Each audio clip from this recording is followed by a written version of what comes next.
Senhor presidente, senhoras e senhores deputados, queria deixar registrado aqui nosso pronunciamento, no momento que essa Câmara dos Deputados vota a privatização da água, né, um novo marco do saneamento aqui, lembrar que no Brasil apenas 6% dos municípios, 6%, 72% deles com menos de 50 mil habitantes são atendidos por operadores privados.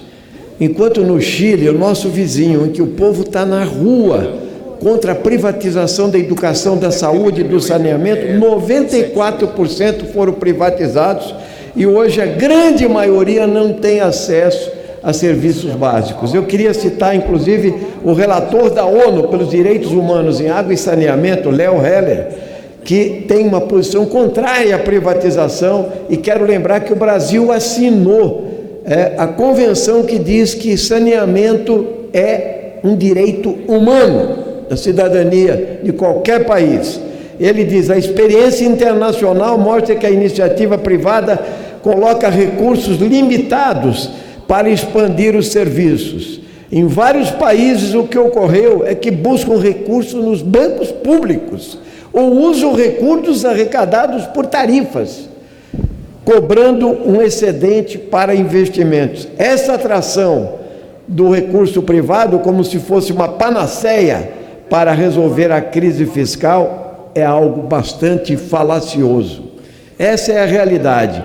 Os países ricos, inclusive, fizeram grandes aportes estatais. E aqui no Brasil, nós necessitaríamos de 550 bilhões de reais para universalizar o tratamento de água e a coleta de esgotos em todo o país.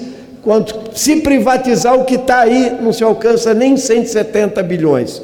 Então é óbvio que o desafio é esse, é investir publicamente, porque as grandes empresas que vão comprar só querem o filé para arrecadar mais, e privatizando vai cair a qualidade do serviço. É o caso da Sabesp, lá em São Paulo, que atende a milhões de pessoas, 28 milhões de pessoas que serão atingidas. Por isso, nós queríamos deixar esse pronunciamento: privatização da água e saneamento no Brasil é crime de lesa pátria.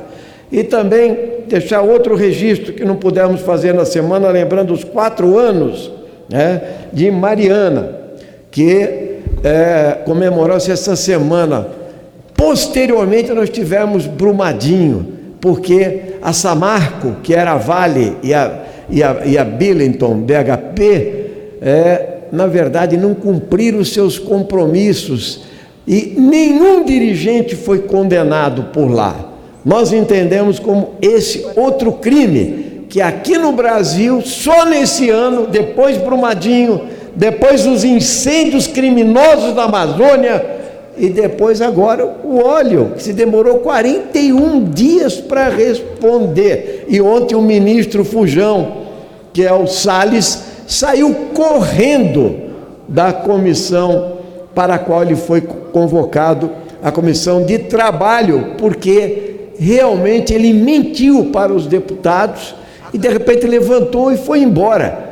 Todos os dados mostram a omissão do Ministério do Meio Ambiente, que por inépcia, incapacidade, incompetência e má-fé, esse ministro já deveria ter saído. Então a gente deixa mais esse pronunciamento, e agora eu queria só falar do massacre do funcionalismo com essas propostas que estamos vendo anunciadas por Paulo Guedes, com as suas emendas constitucionais, com a sua reforma administrativa, redução de jornada, com redução de salários e, particularmente, a liquidação da educação pública e da saúde pública no nosso país.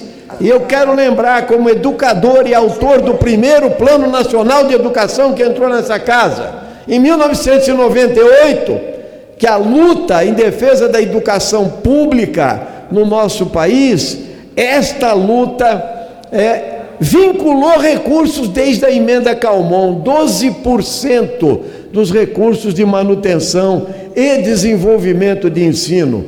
Posteriormente, nós conseguimos colocar na Constituição que a manutenção e desenvolvimento do ensino iria para 18% para a União e 25% para os estados e municípios, no mínimo, constitucional. A mesma coisa na saúde, onde se conseguiu a União 12%, 15% para estados e municípios de vinculação, o que garante o mínimo do Sistema Único Público Universal de Saúde, o SUS, que se quer sucatear, que se quer desmoralizar desde a implementação da Constituição de 88 e da Lei 8080. Por isso, neste momento, somando as duas coisas, ainda tem mais uma.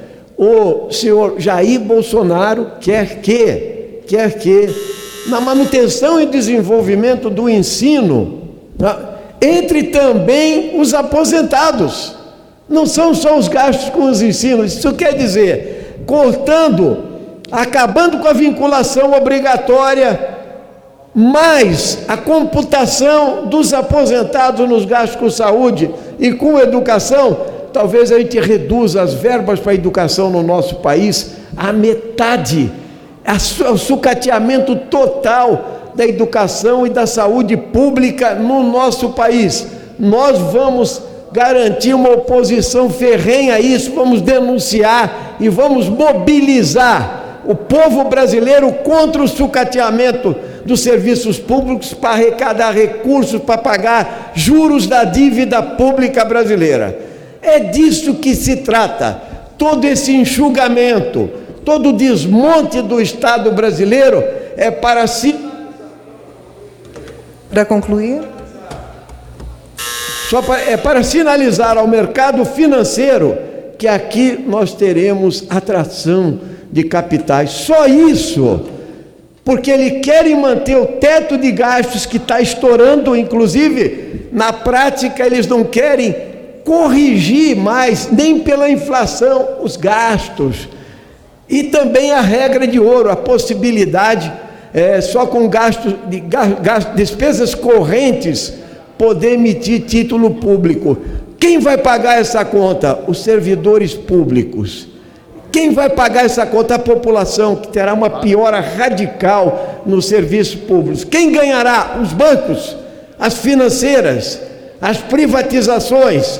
É insano esse governo. Esse governo está destruindo o Estado brasileiro e as possibilidades dos direitos dos trabalhadores brasileiros. Obrigado, presidente. Obrigado, deputado. Peço a gentileza do deputado Ottoni assumir aqui a presidência para que eu possa fazer uso da palavra.